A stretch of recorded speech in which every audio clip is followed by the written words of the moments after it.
Nous allons maintenant partir à la découverte de l'Iumi. So we are now going to learn more about Iumi, International Union of Marine Insurers, with his chairman and who is also the CEO of GAREX. So many of you in this room work for organizations, bodies that are members of Iumi. But it's not always very clear to everyone or very well known. So I'm going to start with quite a provocative question. What's the purpose of Iumi? Well, since we prepared our presentation well, I can answer quite easily.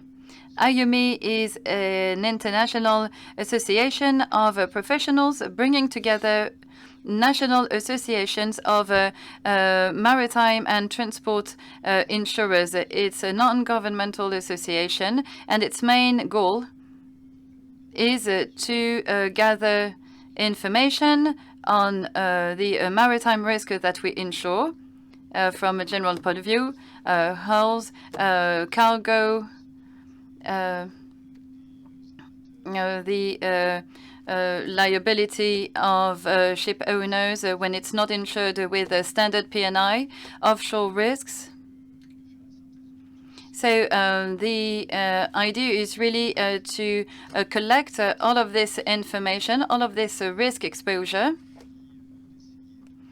And then we try and collect as much information as possible on both the revenue of insurers involved in that type of risk, so through their national associations. And also, we share summaries, analysis on the experience we can derive from these insurance practices, the impact on transport modes, also the economic challenges that are related to the needs of maritime transport needs. And we organize annual events. The biggest one is our September conference that lasts for 2 or 3 days to address all of these subjects. So we can discuss revenues, changes in risks, and also changes in organizational practices. And we are also addressing more and more the logistics side of things as well.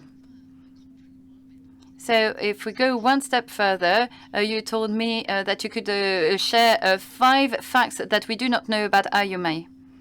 Well, 5 facts. Well, it depends on who's in the room. So people who are very much involved in maritime insurance know a lot about what we do. So it would be difficult to find 5 facts that you do not know. I think that we need to recall 5 key elements that best describe the evolution of Iumi in recent years. And the first one is the involvement of Iumi in terms of vocational education. Iumi has worked relentlessly to share educational, technical messages to the maritime and transport insurers community. The member associations found it difficult to organize it internally on their domestic markets. So we invested a lot in this. We created an education forum. And with this forum, we managed to collect suggestions from all member associations. And this way, we could develop a program to make sure that professionals would be best prepared. So just to summarize it in 3 key points. First of all, we need to have we need to have webinars that would be accessible to all, completely free of charge, to bring together experts on a given subject technicians. So in one webinar, they can explain a particular point, and that is accessible to everyone. The second level, that is a lot more structured, is tutorials dedicated to hulls or cargo. So this is structured around the main elements of these two types of risks. And then you can take an exam at the end of these tutorials. So you can check your knowledge, and this is done on a voluntary basis. And this is this is not free of charge, but it's only a few €100s. And it's also a great thing for French speakers, because you can get used to English in this field. And we also created master classes. The first one was organized on cargo risk in London 2 years ago. And master classes are organized over the course of 3 to 4 days. And we have only 20 learners attending master classes at a time. And the idea is to share a very specific knowledge. So this is what we need to keep in mind. Iumi has made a lot of progress in terms of opening up education at various levels. The second important point is more related to our timeline. Iumi is a professional association that will be celebrating its 150th anniversary in September. Therefore, it has navigated through wars, conflicts, economic crises, pandemics, etc.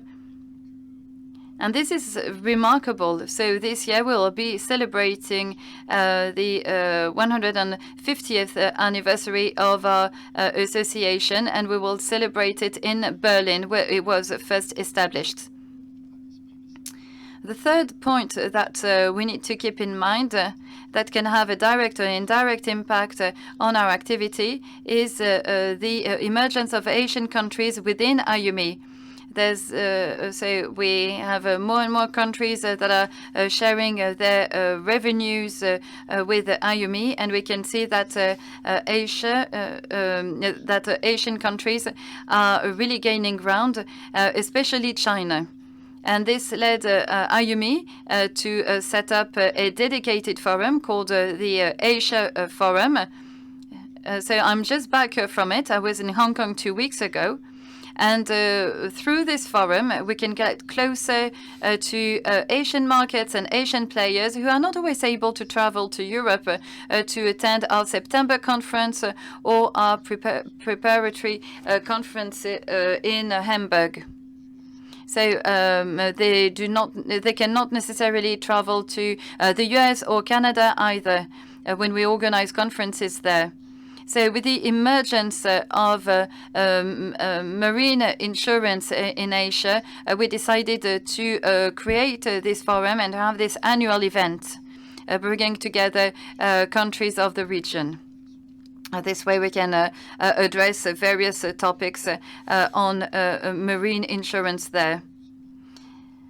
A fourth point, we created a forum within Iumi to track our professions. So we have, first of all, the ESG forum that is there to remind marine insurers that they need to take this into account, environmental, social, and governance. So these three topics will have a greater impact on our risks. And this needs to be recognized and included in our underwriting processes. And we need to pay a lot of attention to this. So that applies to the risks we insured, but also to the way we organize ourselves, to the way we acknowledge, recognize our talents within our own organizations.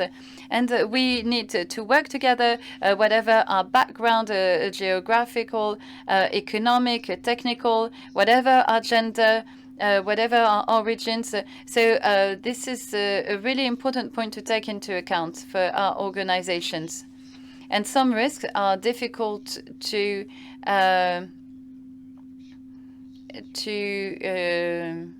align with our ESG because we want to move away from fossil fuels and we want to have a better treatment for seamen on board, port operators, people involved in the dismantling of ships. So all of this needs to be addressed. And I think that by setting up an ESG forum, we can have some intellectual and theoretical foundations. And then we have the big data and digitization forum as well. This applies to everyone.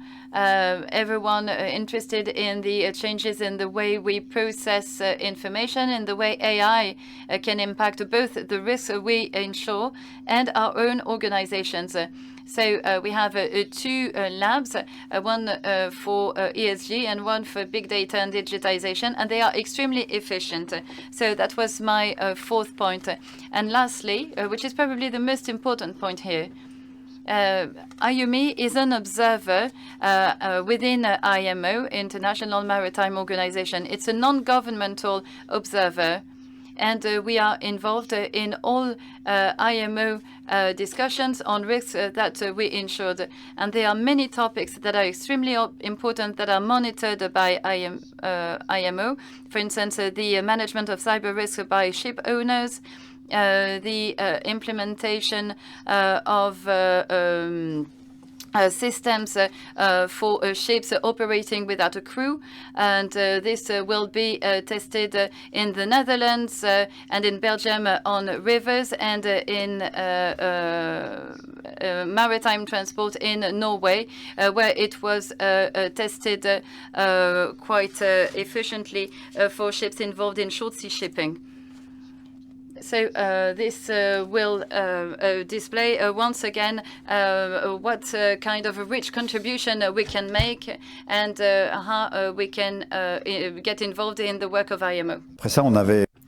Then I think that after that we prepared a series of figures, but very, very quickly, because in fact I asked you to give 3 figures and you listed a lot of them, but very small. So 44 member associations, 44 countries and or regional representations member of Iumi, 28 IPP, international professional partners. Iumi is based on technical support and financial support from permanent sponsors, lawyers, adjusters, and more process data and digitalization specialists. And that way we've got an extremely enlightening panel of experts for us, and the level of premiums related to revenues of marine insurance for FY22, 35, almost $36 billion of premiums, with the biggest chunk for hulls, for cargo, 20.5 billion, 8.4 for hulls, 3.8 almost for P&I, and 4.1 on offshore energy. That's the split of revenues as tracked by Iumi in terms of data collection. The trick question that we hadn't prepared, is the figure going up? It clearly went up between 21 and 22, clearly. And for 23, we're waiting to get all the figures in to publish all that in September. September, yes. So that's when the trend should be flat or relatively increasing, not plus 20%. We're not talking about those figures. If we're between 0 and plus 5, I think that would be pretty accurate. So that's as far as figures are concerned. And for the past year, what do you take away from that? Iumi now needs to adapt to the new interest that others have for it. We have more and more participants for our September conference, more and more IPPs, more and more people who want to embrace the movement started by Iumi, so we need to adapt our staff. So we've launched a so-called recruitment policy, or 2 people. Well, you might tell me 2 people is not a lot, but out of 3, so we've almost doubled our staff. So that shows how current member organizations are ready to invest and rely on Iumi to perform all the tasks that I've tried to describe. The second thing that we've really tried to focus our efforts on is the promotion of all ESG messages.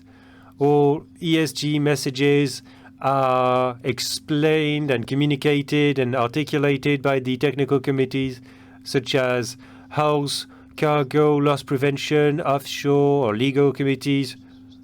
Well, earlier I was a bit surprised you focused on the fact that you were collecting financial data. Do you collect non-financial data, or is that for the IPPs to do? No, we don't collect non-financial data as such, but we collect all the information and comments that we're allowed to on the change in our risks. We looked a lot at cyber risk, and we had memos on cyber risk. We looked a lot at the consequences of the Russian-Ukrainian conflict, so we implemented a communication policy about what insurers were able to do against the regarding the Russia-Ukrainian conflict. So we collect information, we send messages and information memos to raise awareness about risks via the Iumi website that's accessible to everybody. So these are the 2 parameters that we're using: the purely financial one, collection, and then technical messages, a better grasp of risks in coordination with IPPs and member organizations. So a constant work on synthesis and summarizing on new risks or changes in our risks, be they economic, geopolitical, or social, all categories of risks combined. If, like the genie in the lamp, you were to make wishes, it's very fashionable right now. If you only had 3 wishes for next year. Well, personally, I'm working a lot on the fact that we highlight the African continent in Iumi organization, 4 African countries: South Africa, Egypt, Morocco, and Nigeria. For such a large continent, it's not enough. So essential that African countries, generally speaking, are more present in the Iumi's work. So every year I work with FANAF to get the underwriting figures from FANAF markets compiled every year by this regional association, and as much as possible I try to transfer information to FANAF, the statistics, the technical studies, and so on. That would be my wish regarding the daily work that I'm trying to do. The second thing where we need to be successful, we need to contain fires on board ships. Fires have always been a risk in marine. Now it's taking extreme proportions. We saw that yesterday morning. Yes, you discussed it yesterday. The problems that we had with electric batteries, lithium batteries, they heighten questions around that, and it's necessary to be very scientific and analytic to know the causes of these fires, to better circumscribe them, and IMO needs to implement regulations so that we can fight fires more effectively on ships by being involved in new standards for shipbuilding, because it all starts from shipbuilding, fire control does. And we also need to try and agree, and that's a perennial problem, with a profession that we depend on a lot, working with rescue services, trying to find facilitation in our contractual relationships for movements at sea, and we weren't able to see eye to eye, so I hope that very quickly we'll find ways to facilitate the implementation of assistance for ships in difficulty, and also specific situations to calculate the fees that we owe to these rescue agents as something that is very complicated and that we should be able to simplify. We have a little time for questions. A couple of questions maybe for the chairman of Iumi. or for the chairman of GAREX, maybe. I mean, it's the same guy. Maybe we could have a bit more light in the room. They don't want to get us more light. That's hard after lunch. Our hand there, yes. Where are the microphones? Yes, right in the middle.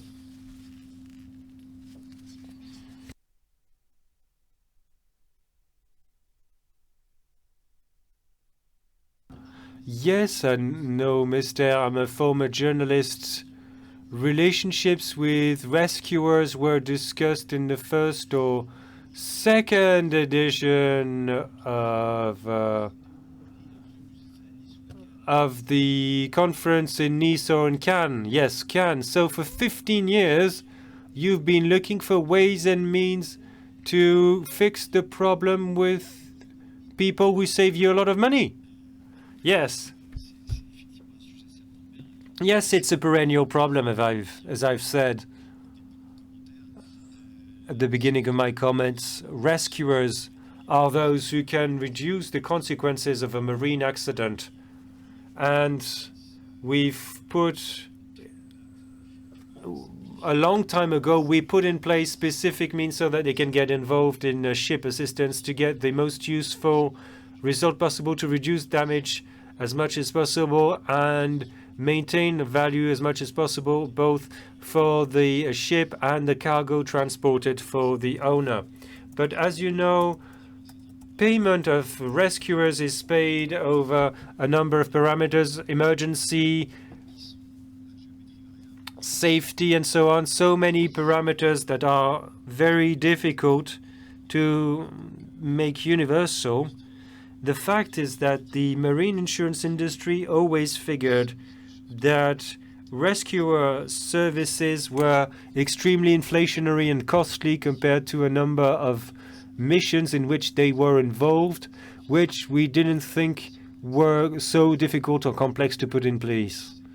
So we've been trying to solve that contradiction in the mutual approaches by insurers and rescuers, trying to discuss things with them to simplify the ways to analyze this compensation, to make decisions that would be quick and less costly, so that everybody can be more effective vis-à-vis one another.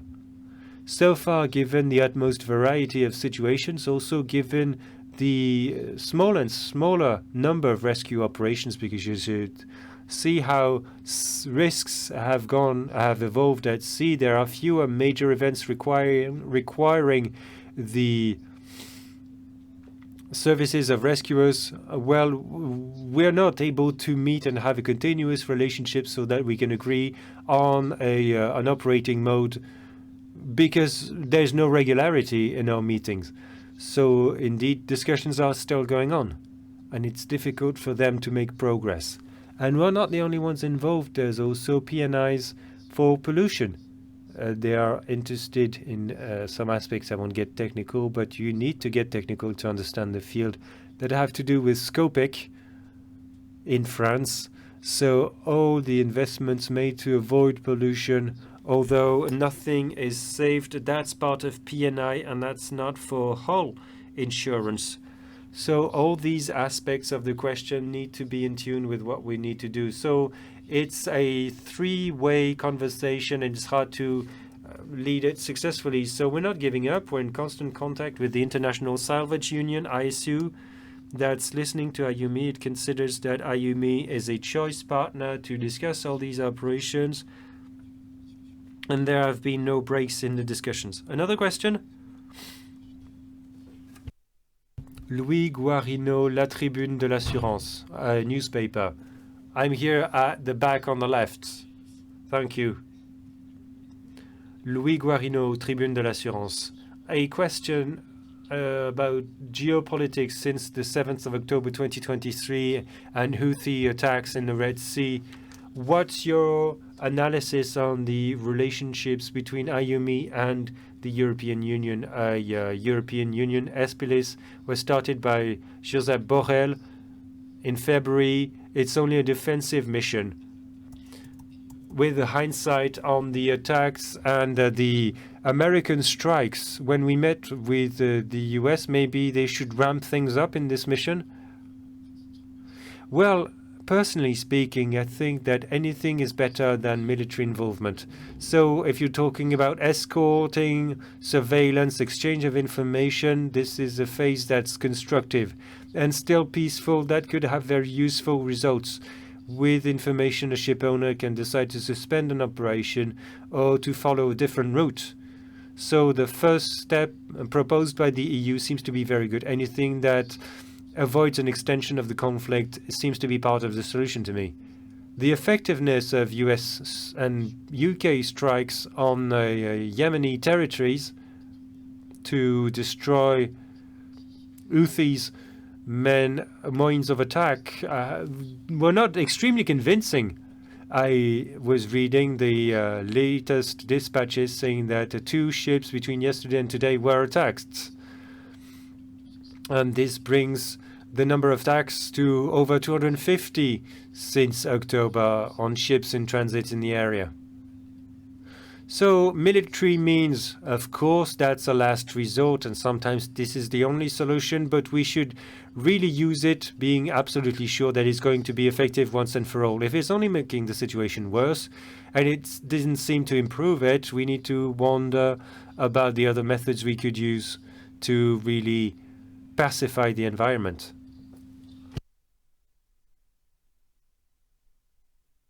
One final question, Régis.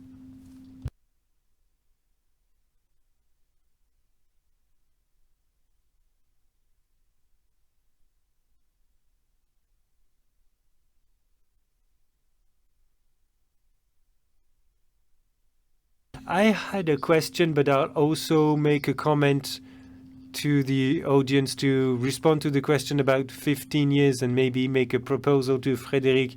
For 15 years, our relations with insurance companies have improved a lot. I'm speaking as the Alliance. So I've got several cases in mind where years before the same complicated events would have led to a Lloyd's open form, LOF, that led to different criteria and trade-offs, and the closer relations that we have with salvage companies led us to negotiate contracts, daily rates, and lump sums. So things have clearly improved, and Frédéric, as part of Iumi's work, there are many of us, at least I am, on the claims side who can give you such information to feed the debate. My question is very simple. The proportion of revenues between hulls, cargo, and P&I, is that more or less constant? The ratio, I expected P&I to be closer to hulls or ahead of hulls, but maybe this is due to just one company. Well, the ratio is the reflection of the values at risk. If you look at what's being transported at sea, we've got reports every year that have been very continuous and regular. 100,000 ships over 500 tons of gross tonnage and billions of tons of cargo transported every year. The two variables are well quantified. There's an UNCTAD report quantifying the value of the global fleet, $1.5 trillion. The value of international trade of cargo, $37 trillion. So quite a huge gap between the value of the fleet, the commercial fleet, and the value of cargo transported, and it's been regularly reflected in the premium revenues for these risks. Then cargo is always the biggest. The hull risk premium is number 2 in the ranking of marine premiums, always with similar proportions. There's not been any quantum leap for ships. That means that the insured values on hulls is so high that there's some catch-up compared to the value at risk on cargo transported. So there the proportion is roughly the same. Then there might be a couple of percent moving up or down from one year to the next, but it's more or less steady.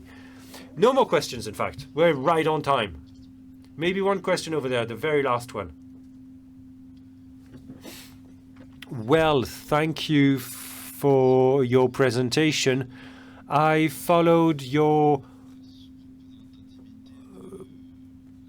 talk with great attention about the underrepresentation of Africa within Iumi. I'm Achille Yamed.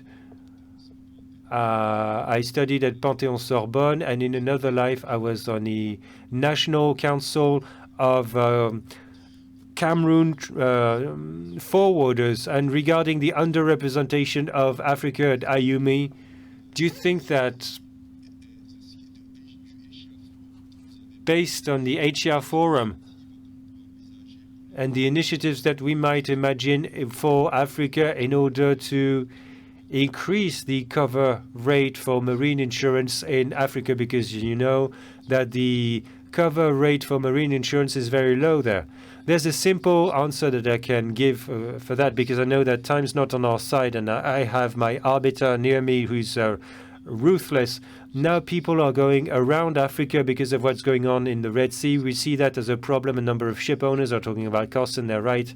That's the cost at first glance, but it's also an opportunity to increase maritime connections with Africa. When you go around the continent, you may think, I'll have a layover here. I need to offload 150 boxes, load another 150. There's something to be done commercially. From the moment you have more and more connection points with Africa, then the penetration rate of marine insurance can be higher, because the volumes transported via sea will be higher at better costs. So better service to Africa with the marine route may increase the marine premiums that you can collect and import in these import countries. So this crisis is an opportunity. Yes, that could develop African connectivity. Your closing comments, maybe?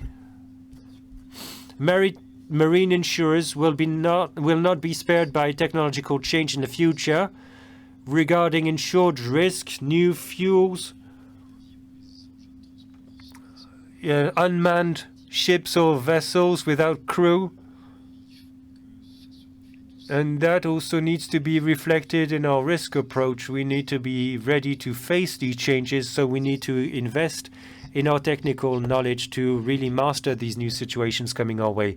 And another thing that's applicable to us, we have this digital revolution with AI permeating every occupation fairly quickly. That should force us to rethink our underwriting and management model. And that should happen fairly swiftly, I think. So a great challenge. Yes, absolutely. Thank you so much, Frédéric DENEFLE.